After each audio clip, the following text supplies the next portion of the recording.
Lèvres fendues, ecchymose sous l'œil, marques sur les bras. C'est dans cet état que Martin Dargy a retrouvé son père à l'hôpital de Trois-Rivières samedi matin. Un choc, alors que son père, qui souffre de démence frontale, devait être en sécurité à la résidence La Liberté. On l'envoie dans des endroits où on se dit qu'ils vont être en sécurité, ils vont prendre soin de lui, ils vont donner tout ce que lui a besoin parce que nous autres, on n'est pas assez outillés pour le faire.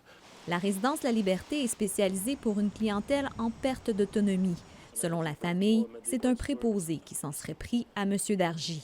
Ils ont vérifié les caméras. Ils disaient que le coup de poing, ils n'étaient pas capable de voir si vraiment c'était un coup de poing. Ils voient l'altercation, mais c'était pas concluant selon l'angle, c'était un peu flou. Mais la personne est comme je dirais, un remords de conscience. Elle a fait des aveux comme quoi qu'elle avait frappé mon père au visage. On a tenté d'obtenir la version des faits de la résidence. J'ai pu m'entretenir brièvement avec la directrice. Elle ne souhaitait pas commenter.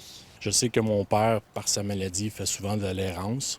Il se promène souvent les soirs dans les corridors. Est-ce que c'est un moment d'errance que ça s'est passé? C'est dur à dire, là. Je sais pas. J'ai pas vraiment de détails là-dessus.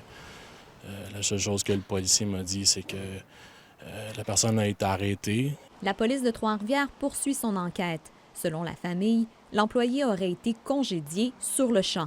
C'est déjà un pas important parce que souvent, on va garder l'employé puis là, on va faire traîner la situation jusqu'à temps qu'une enquête conclue à quelque chose. Alors ça, c'est réglé. Pour moi, c'est pas normal que personne de 70 ans se fasse frapper au visage. Il y a des façons d'intervenir.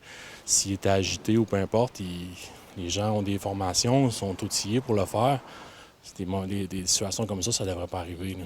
Par respect des règles de confidentialité, le CIUS ne commente pas, mais souligne qu'aucune situation impliquant des gestes de violence à l'égard des usagers n'est tolérée dans l'ensemble des organisations partenaires.